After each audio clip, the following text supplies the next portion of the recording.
actividad política realmente empezó muy suave al principio, en los años 75, ya desde el 74, que es cuando yo me había vuelto aquí a Madrid poco antes, el asesinato de Salvador Puig Santís me impactó muchísimo, pero fundamentalmente para centrarme más en el campo antirrepresivo, en el campo de la política, fueron los motines de la COPEL, primero sobre todo los del 77, pero el del 31 de agosto del 76 me impactó mucho y a partir de ahí empecé un poco a centrar mi trabajo más en el campo antirrepresivo. Y ya es cuando se constituye la Asociación contra la Tortura, cuando yo me centro específicamente de forma casi monográfica en el tema de la tortura. En el 85 estábamos viendo casos de tortura terribles, directamente en Madrid, no vayamos a hablar fuera de Madrid, había muchos, y yo creo que fue un poco el aldabonazo para empezar a trabajar. A partir del 79 prácticamente ya la tortura era una cosa que, al menos en el lenguaje oficial de la sociedad civil, había desaparecido. Y sin embargo la realidad que nos mostraba al día a día el trabajo en comisarías, en cuartelillos, sobre todo en prisiones, era que era una práctica constante y mucho más, por ejemplo, en el tema de la lucha antiterrorista, donde fue creciendo, haciéndose sistemática cada vez más. La sociedad civil española contra el tema de la tortura ha tenido una posición desde entonces muy pasiva en el mejor de los casos. Ya en los 2000, sobre todo a raíz de la primera sentencia del Tribunal de Derechos Humanos de Estrasburgo sobre el caso de las Olimpiadas de Barcelona, puede que hubiese un pequeño cambio. Es decir, muchas asociaciones que ya sí que empezaban a acercarse y a compartir lugares de trabajo y debate con nosotros. Esto, bueno, sobre todo había un tema que era importantísimo. Cuando hablamos del tema de torturas en cárceles, vale. El tema de torturas en los centros de internamiento, sí, es una cosa que se aceptaba y se sigue aceptando, es decir, es una realidad que nadie va a negar. Cuando hablamos del tema de tortura en hechos terroristas, cuando se ponía las cosas más feas. Y sobre todo, muy importante fue ya cuando en el 2004 se constituyó la Coordinadora para la Prevención de la Tortura. Inicialmente éramos 12-13 colectivos, acabamos siendo finalmente a 50 de colectivos.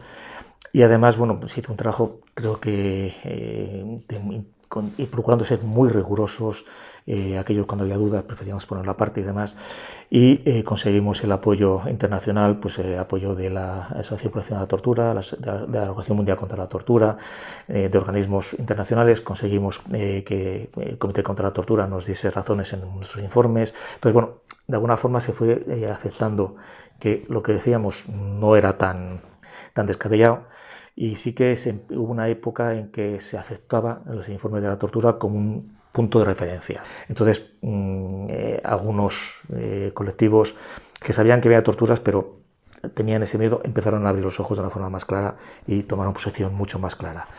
Eso en cuanto a la sociedad civil organizada. En cuanto a la sociedad civil, los ciudadanos, el debate, el proceso ha sido muy raro. En los años 70-80 todo el mundo asumía que en las cárceles, las comisarías se torturaba. Casi todo el mundo partía de la base de que eran inaceptables las torturas, y a partir de los años, sobre todo a partir del 2001, se está produciendo desde entonces una aceptación cada vez mayor de la práctica de la tortura, justificación de la práctica de la tortura, y así lo demuestran las encuestas que se están haciendo, no solamente en el Estado español, es un apoyo, a veces un apoyo explícito, pero casi siempre es un apoyo, digamos, cómplice. Se prefiere mirar para otro sitio. Y yo creo que sí que se está generando, no me gusta la teoría de la conspiración, pero sí hay una cultura que está potenciándose pues, por los medios de comunicación, fundamentalmente Hollywood y compañía, con las series policíacas, películas policíacas, donde se ha normalizado la práctica de la tortura, donde se está justificando la práctica de la tortura.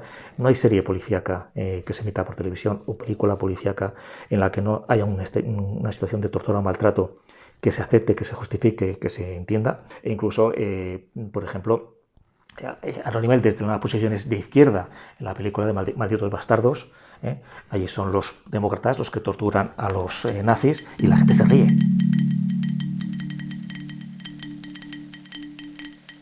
Desde el legislativo hay una cuestión que es fundamental, y en primer lugar es adaptar la definición, la tipificación del delito de tortura que contiene el Código Penal español a la definición de Naciones Unidas. Evidentemente esta no es completa, a pesar de todo lo que diga el Estado español.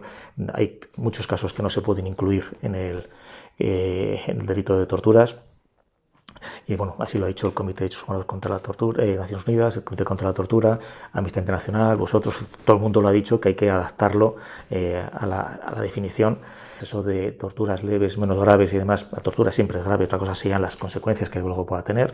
Y luego hay una cuestión que habría que sacar la tortura del capítulo donde se encuentra, no se puede mezclar tortura con los delitos de moving, inmobiliario, etcétera, etcétera. Entonces yo creo que eso es confuso.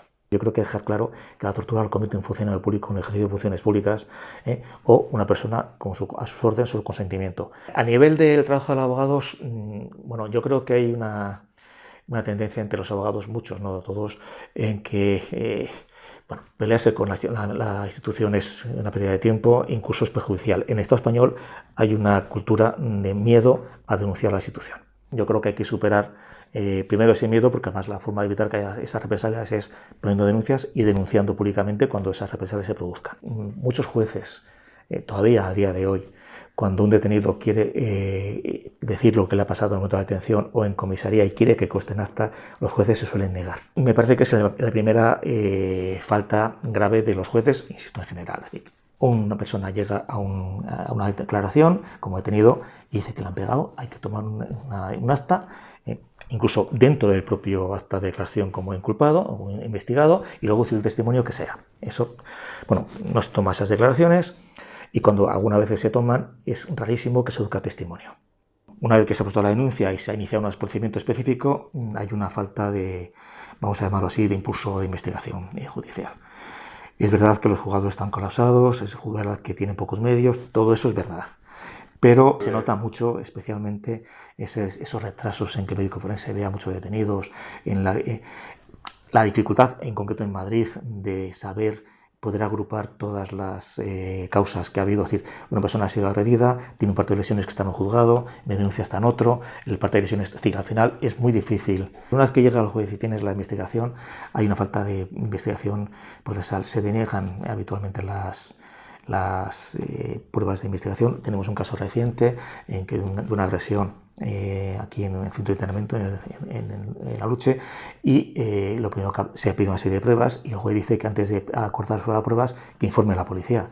Vamos a ver, ya son los denunciados. O sea, es decir, no, esa no es una prueba, eso es todo lo contrario, es acabar con la prueba.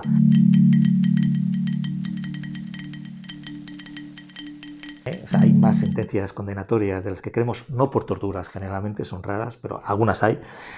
Aquí también, bueno, no sé, por ejemplo, antes comentaba, según las estadísticas del Consejo General del Poder Judicial, desde el año 2001 hasta el 2017, que es la última que tengo, porque el 2018, que yo sé, 17 sí, no la he visto, el Consejo General del Poder Judicial habla de una media de 60-65 personas condenadas por tortura en España cada año.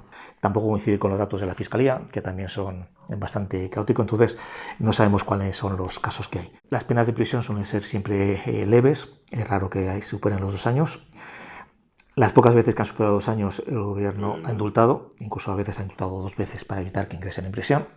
Pero claro, aparte de la condena de ingreso en prisión, o momento de ingreso, hay otras 2 penas fundamentales. Una es la indemnización, y aquí es muy difícil saber lo que está pasando.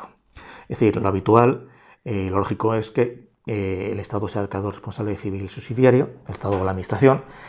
Últimamente, no sé por qué motivo, las acusaciones particulares o se olvidan o no la piden. Entonces, muchas de las últimas sentencias no se declara responsabilidad subsidiaria del Estado o de la Administración.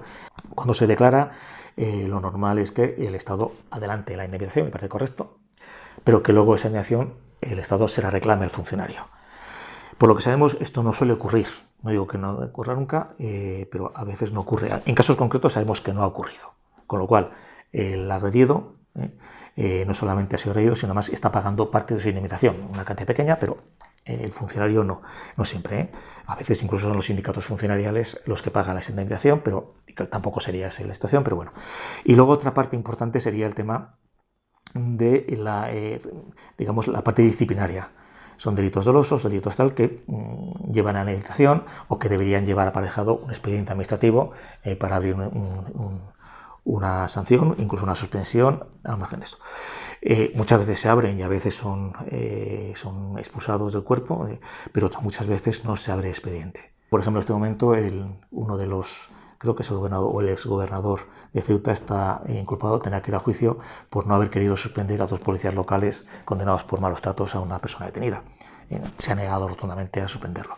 Entonces, es decir, el problema, cómo se cumplen las condenas, en principio se cumplen poco o mal o no se cumplen. Es verdad que nos faltan datos, es verdad que las acusaciones populares no suelen tener acceso a esos informes, las particulares generalmente pues se acaban cansando y tampoco lo hay, entonces, y cuando lo hay no se recopila, no se hace un trabajo serio que habría que hacer. Y luego el otro campo, desde el problema del Ejecutivo, una labor fundamental sería evidentemente el no se puede indultar estas actitudes. En general, no sé, a lo mejor hay un caso puntual y concreto de un agente que pegó una bofetada detenido hace 20 años y el juicio ha tardado mucho tiempo, pues no sé, a lo mejor, claro, casos especiales, muy puntuales, no graves. Sí, no descarto que hay casos, pero habría que mirarlo con lupa.